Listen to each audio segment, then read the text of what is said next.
Azad Samaj party के राष्ट्रीय अध्यक्ष और नगीना से सांसद चंद्रशेखर आजाद जी इस वक्त हमारे साथ हैं, उनसे बात कर लेते हैं। हरियाणा में तो दावे थे कि चाबी हमारे पास है सत्ता की, लेकिन बीजेपी ने तो वहां पर सबकी जमानतें जब्त करवा दी। देखिए, ये सच है कि बीजेपी को वहां पूर्ण बहुमत जनता ने दिया है। विपक्षी पार्टियों ने उनके मैंडेट पे सवाल भी खड़े किए हैं, ईवीएम को लेके, और भी कई तरह के सवाल जो हैं कि भाई धीरे धीरे जो है गिनती की गई, एडमिनिस्ट्रेशन पे सरकार द्वारा दबाव बनाया गया। उससे इतर मैं ये कहना चाहता हूँ कि भाई हमने अपनी बात को जनता के बीच ले जाने का पूरा प्रयास किया, जनता को समझाने का पूरा प्रयास किया। जनता ने हम पे कम भरोसा दिखाया। हमें और मेहनत करनी चाहिए, ज़्यादा मेहनत करके, ज़्यादा जन समस्याओं पर आवाज़ उठा के जनमत जो है अपने खेमे में करना चाहिए। ये कुछ घंटों में, कुछ दिनों में नहीं होता। मैंने ये भी महसूस किया, संगठनात्मक कमजोरी भी थी। अब हम गलतियों से सीख लेके, क्योंकि ये कोई हमारा आखिरी चुनाव तो नहीं है, और ऐसा भी नहीं कि हम 10-20 चुनाव हरियाणा में लड़े, हम तो पहला चुनाव लड़े। हमने हरियाणा की महान जनता, उनके विचार, उनके व्यवहार से बहुत कुछ सीखा है, और उससे सीख लेके हम लोग हरियाणा में और बेहतर काम करेंगे और लगातार अपनी सक्रियता बनाए रखेंगे, क्योंकि हम चाहते हैं हरियाणा में भी आज़ाद समाज पार्टी ताकतवर हो, आज़ाद समाज पार्टी का प्रतिनिधित्व हो, और जिन विषयों की राजनीति आज़ाद समाज पार्टी उत्तर प्रदेश में या अन्य प्रदेशों में कर रही है, उन विषयों पर वहाँ भी चर्चा हो।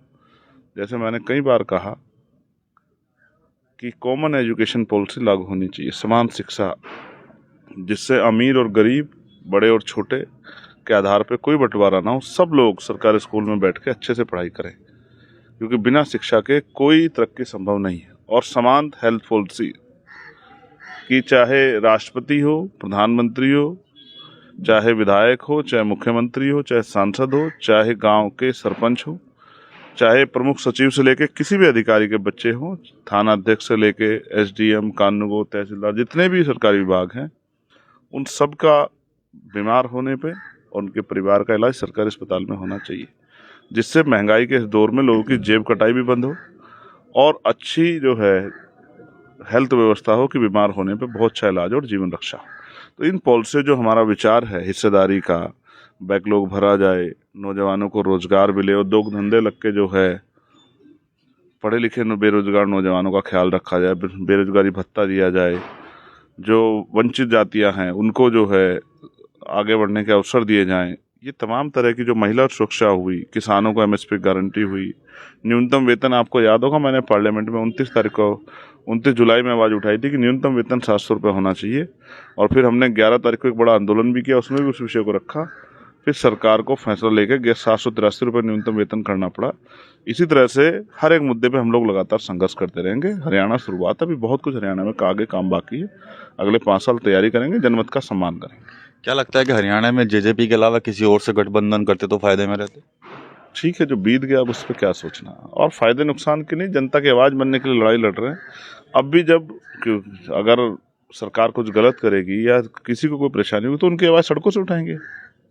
ये हम बहुत पहले से करते आए हैं, तो अब फिर पुनः जो ऐसे काम को दोबारा करेंगे। लेकिन हाँ, हरियाणा से मैंने सीखा कि हरियाणा के लोग भी बहुत सीधे सच्चे लोग हैं, और हरियाणा में बहुत तरह का जो है नैरेटिव गढ़ा जाता है, वो तभी आप उसको तोड़ सकते हैं जब आपका बूथ में मजबूत संगठन हो।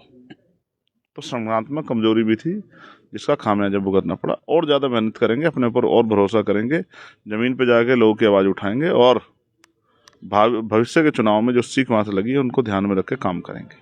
अब उत्तर प्रदेश में भी 10 विधानसभा सीटों पर उपचुनाव होने हैं। आपकी पार्टी ने लगभग कई सीटों पर अपने प्रत्याशी घोषित कर दिए हैं, तो क्या कुछ तैयारी रहेगी? जो हरियाणा में हुआ उसका असर तो नहीं पड़ेगा इन पर?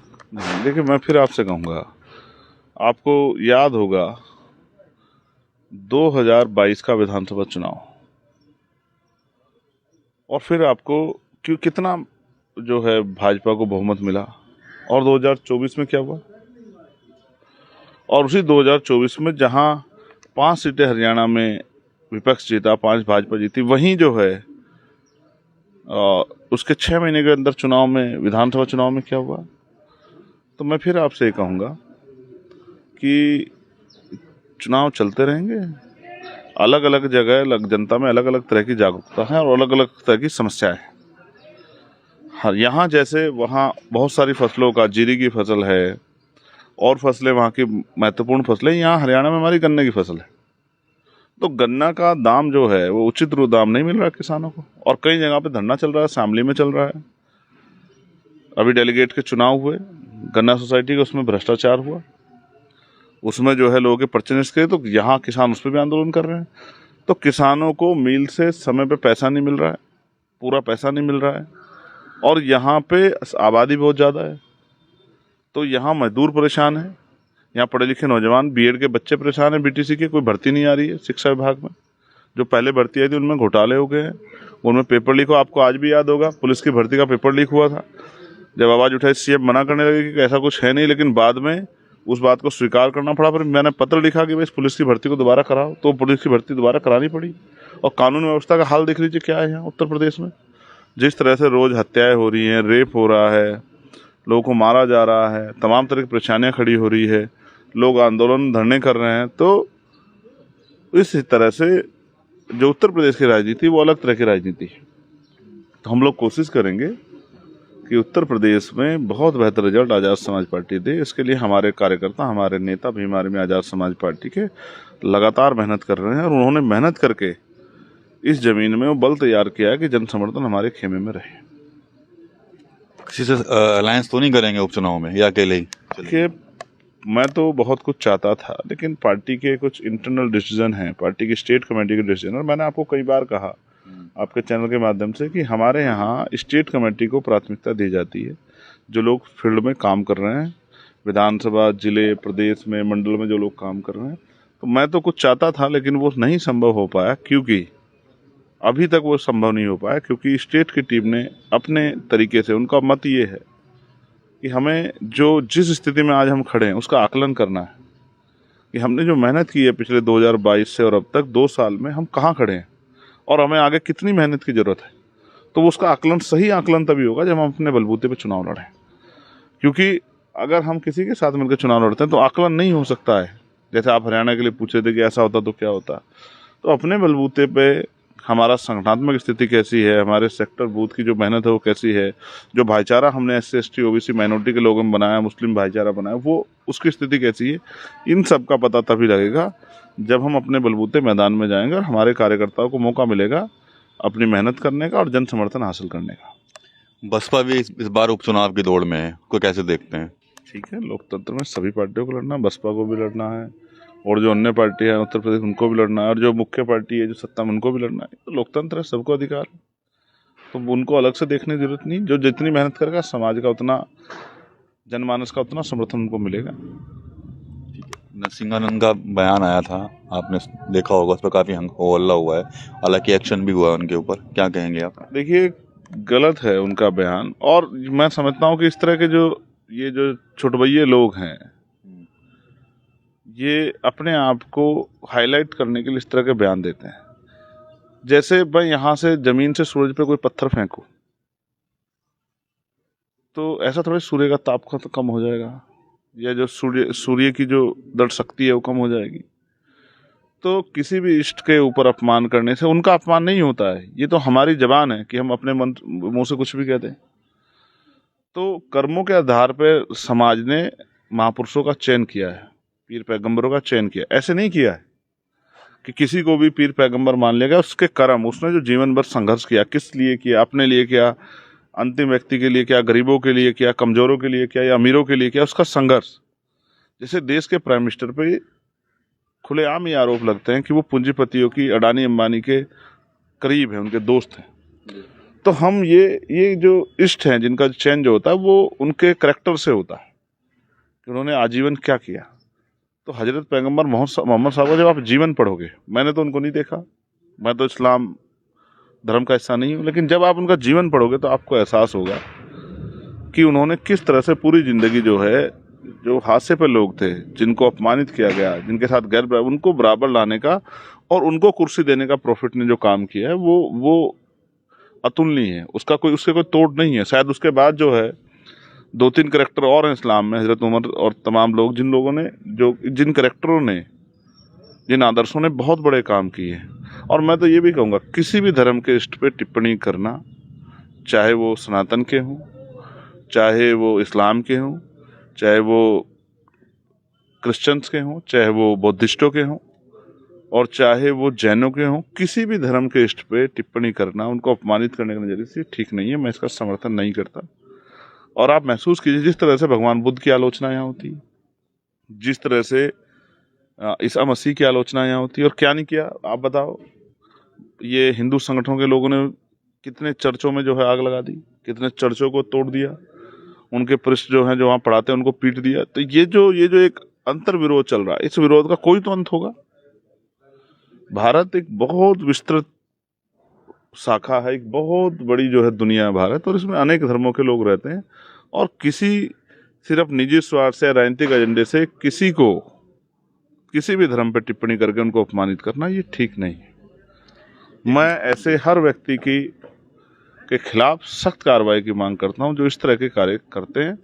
और मैं सरकार से कहूंगा, भविष्य में वो इस तरह से जो है कार्रवाई करे कि दोबारा कोई इस तरह की ओछी टिप्पणी, इस तरह की घटिया मानसिकता, निजी स्वार्थ या अपने आप को चमकाने के लिए इस तरह की भाषा का प्रयोग ना करे, जिससे कि माहौल खराब हो।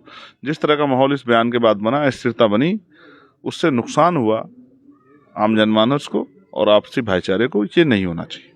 एक बयान भी काफी चर्चाओं में है, बटेंगे तो कटेंगे। तो ये मुख्यमंत्री का राजनीतिक बयान है। अब आरएसएस प्रमुख का भी आया है, भागवत जी का। और ठीक है, तो बांटा तो उन्हीं लोगों ने है जिन लोगों ने इस सनातन धर्म की व्यवस्था में ऊंच नीच की भावना पैदा की है, छोटे बड़े की भावना पैदा की है। किसी को मंदिर में जाने से रोकते हैं, किसी को मूछें रखने पे मारते हैं, किसी को जो है घोड़ी बैठने में मारते हैं। मैं तो इनसे कहूँगा कि इनको जाके समाज में गैर बराबरी के खिलाफ आंदोलन चलाना चाहिए, मंचों पर बैठ के बयान देने की बजाय। अभी आपने देखा उत्तर प्रदेश में एक हिंदू एमएलए को और एक हिंदू ही जो है उसने क्या नाम वकील ने सार्वजनिक रूप से पीट दिया।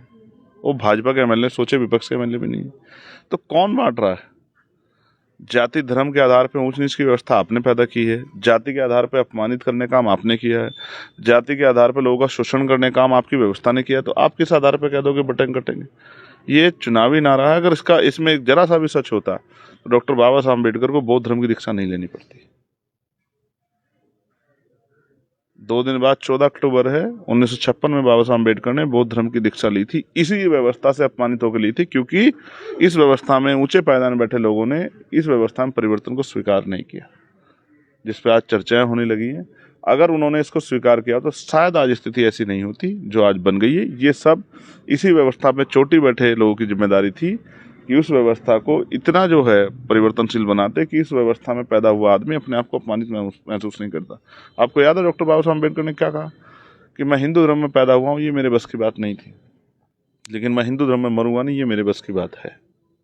तो एक विद्वान को इतना बड़ा कदम क्यों उठाना पड़ा?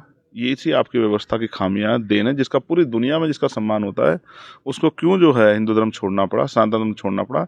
इसका जवाब भी इन्हीं लोगों को देना चाहिए कि आप कब तक गैर बराबरी पर आधारित व्यवस्था को, ऊंच नीच की व्यवस्था को बना के रखना चाहते हैं, जाति व्यवस्था को। मैं तो मोहन भागवत जी से कहूँगा कि मैं उनका सहयोग करूँगा अगर वो जातिहीन समाज की स्थापना के लिए सरकार को आदेश करें। वो देश के प्रधानमंत्री को कहें कि देश में जितनी जातियां हैं उन जातियों को डिस्ट्रॉयड कर दिया जाए, मानव एक समान होगा, सब लोग भारतीय होंगे। इनकी उस पहल का मैं समर्थन करूंगा अगर भागवत जी इस तरह का जो है सरकार को आदेश देते हैं। और अगर देश की सरकार भाजपा की जो कहते हैं, जो लगातार कह रहे हैं बटेंगे कटेंगे, अगर वो इस व्यवस्था को बटने कटने को रोकने के लिए और अगर वो जातिहीन समाज यानी कि जातियों खत्म करने की मुहिम चलाती है, तो भी हम जो है उनकी निगरानी करेंगे अगर वो ऐसा करते हो। कल आपने देखा होगा लखनऊ में जब अखिलेश यादव जाना चाह रहे थे जेपीएनआईसी, तो रोका गया, काफी हंगामा हुआ है। तो कैसे देखते हैं इसको? इसी तरह से बहुत बड़े वंचित वर्ग की तरक्की को भी रोका गया व्यवस्था के आधार पे। और मैं कहता हूँ जितना आप किसी को रोकेंगे उतना जो है विरोध पैदा होगा। और ये जो ओछी राजनीति है रोकने रोकने की, मैं इसका समर्थन नहीं करता। सभी को अधिकार है कि वो देश का गौरव बढ़ाने वाले, गौरवशाली जो इतिहास है उसमें गौरव बढ़ाने वाले जो व्यक्तित्व है उनका सम्मान और उनकी तिथियों पे आयोजन करें, और उसमें किसी को रोकना जो है ठीक नहीं है। तो ये थे चंद्रशेखर आज़ाद, नगीना से सांसद। साफ तौर पर कहीं ना कहीं जो तमाम मुद्दे हैं हरियाणा चुनाव का हो या फिर उत्तर प्रदेश उपचुनाव का, उन पर जो इनकी राय है वो उन्होंने शेयर की। TV9 यूपी के लिए सहारनपुर से विकास कर रही है।